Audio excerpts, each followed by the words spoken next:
بسم اللہ والصلاة علی رسول اللہ۔ ناظرین، آج ہم بات کریں گے تابوت سکینہ کے بارے میں کہ تابوت سکینہ کون سی چیز تھی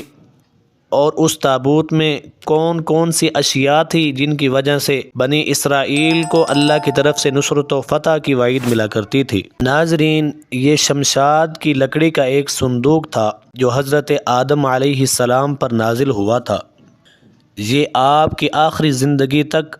آپ علیہ السلام کے پاس ہی رہا، پھر بطور میراث یکے بعد دیگرے آپ کی اولاد کو ملتا رہا، یہاں تک کہ یہ حضرت یعقوب علیہ السلام کو ملا اور آپ کے بعد آپ کی اولاد بنی اسرائیل کے قبضے میں رہا۔ حضرت موسیٰ علیہ السلام کو مل گیا تو آپ اس میں تورات شریف اور اپنا خاص سامان رکھنے لگے۔ ناظرین، یہ بڑا ہی مقدس اور بابرکت صندوق تھا۔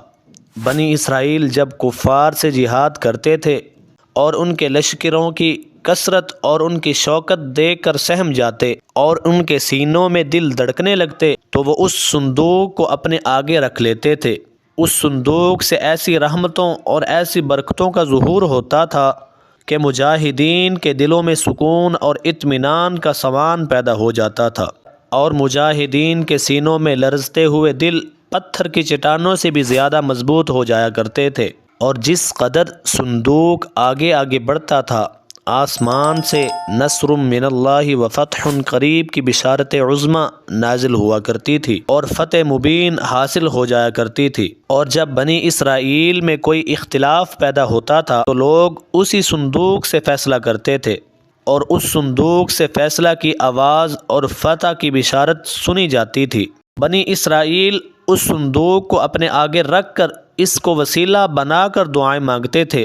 اور ان کی دعائیں مقبول ہو جایا کرتی تھی، اور بلاؤں کی مصیبتیں اور وباؤں کی آفتیں ٹل جایا کرتی تھیں۔ الغرض، یہ صندوق بنی اسرائیل کے لیے تابوت سکینہ اور برکت و رحمت کا خزانہ تھا، اور نصرت خداوندی کے نزول کا نہایت مقدس اور بہترین ذریعہ تھا۔ مگر جب بنی اسرائیل طرح طرح کے گناہوں میں ملوث ہو گئے اور ان لوگوں میں معاصی، طغیان اور سرکشی اور عصیان کا دورہ ہو گیا تو ان کی بداعمالیوں کی نحوست سے ان پر خدا کا غضب ہو گیا، اور قوم عمالقہ کے کفار نے ایک لشکر جرار کے ساتھ ان لوگوں پر حملہ کر دیا، اور ان کافروں نے بنی اسرائیل کا قتل عام کر کے ان کی بستیوں کو تہس نہس کر ڈالا، عمارتوں کو توڑ پھوڑ کر سارے کے سارے شہر کو تباہ و برباد کر ڈالا، اور اس متبرک صندوق کو بھی اٹھا کر لے گئے، اور اس مقدس تبرک کو نجاستوں کے کوڑے خانہ میں پھینک دیا۔ لیکن اس بے ادبی کا قوم عمالقہ پر یہ وبال پڑا کہ یہ لوگ طرح طرح کی بیماریوں میں اور بلاؤں کے ہجوم میں جھنجھوڑ دیے گئے۔ چنانچہ قوم عمالقہ کے 5 شہر بالکل برباد اور ویران ہو گئے، یہاں تک کہ ان کافروں کو یقین ہو گیا کہ یہ صندوق رحمت کی بے ادبی کا عذاب ہم پر پڑ گیا ہے، تو ان کافروں کی آنکھیں کھل گئیں۔ چنانچہ ان لوگوں نے اس مقدس صندوق کو ایک بیل گاڑی پر لاد کر بنی اسرائیل کی بستیوں کی طرف روانہ کر دیا، اور اللہ تعالی نے 4 فرشتوں کو مقرر فرما دیا جو اس مبارک صندوق کو بنی اسرائیل کے نبی حضرت شمویل علیہ السلام کی خدمت میں لائے۔ اسی طرح پھر بنی اسرائیل کی کھوئی ہوئی نعمت دوبارہ ان کو مل گئی، اور یہ صندوق ٹھیک اس وقت حضرت شمویل علیہ السلام کے پاس پہنچا جب حضرت شمویل علیہ السلام نے طالوت کو بادشاہ بنا دیا تھا، اور بنی اسرائیل طالوت کی بادشاہی تسلیم کرنے پر تیار نہیں تھے، اور یہی شرط ٹھہری تھی کہ مقدس صندوق آ جائے تو ہم طالوت کی بادشاہی تسلیم کر لیں گے۔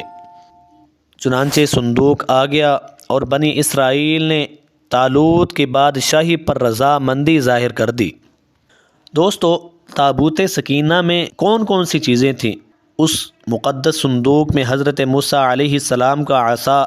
اور ان کے مقدس جوڑے، اور حضرت ہارون علیہ السلام کا امامہ شریف، حضرت سلیمان علیہ السلام کی انگوٹھی، تورات کی تختیوں کے چند ٹکڑے،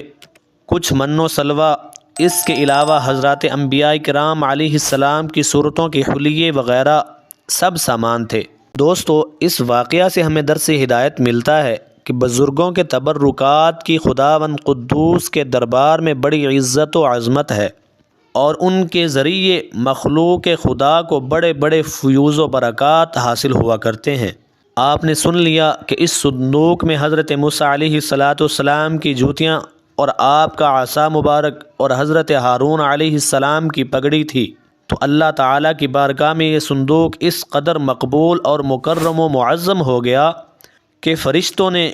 اس کو اپنے نورانی کندھوں پر اٹھا کر حضرت شمویل علیہ السلام کے دربار نبوت میں پہنچایا،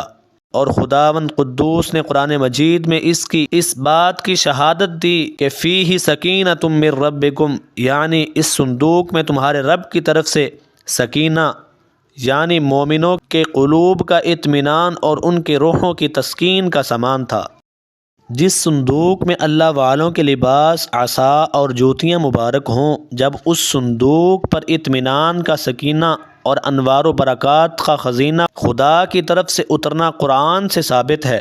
تو بھلا جس قبر میں ان بزرگوں کا پورا جسم رکھا ہوگا، ان قبروں پر رحمت و برکت اور سکینہ و اطمینان نہیں اترے گا؟ ہر وہ عاقل انسان جس کو خداوند عالم نے بصارت کے ساتھ ساتھ ایمانی بصیرت بھی عطا فرمائی ہے، وہ ضرور اس بات پر ایمان لائے گا کہ جب بزرگوں کے لباس اور ان کی دیگر جوتیوں پر سکینہ رحمت کا نزول ہوتا ہے تو ان بزرگوں کی قبروں پر بھی رحمتوں کی بارش ہوتی ہے۔ تو ثابت ہو گیا جو بزرگوں کی قبروں پر حاضری دیں گے ضرور وہ فیوز و برکات کی دولتوں سے مالا مال ہوں گے، اور ضرور ان پر اللہ تعالیٰ کی رحمتوں کا نزول ہوگا۔ امید کرتا ہوں کہ آج کی ویڈیو آپ کو بہت ہی اچھی لگی ہوگی۔ ہماری حوصلہ افزائی کے لیے ہمارے چینل کو سبسکرائب کر دیجئے اور اپنی دعاؤں میں یاد رکھیے۔ جزاک اللہ خیرا۔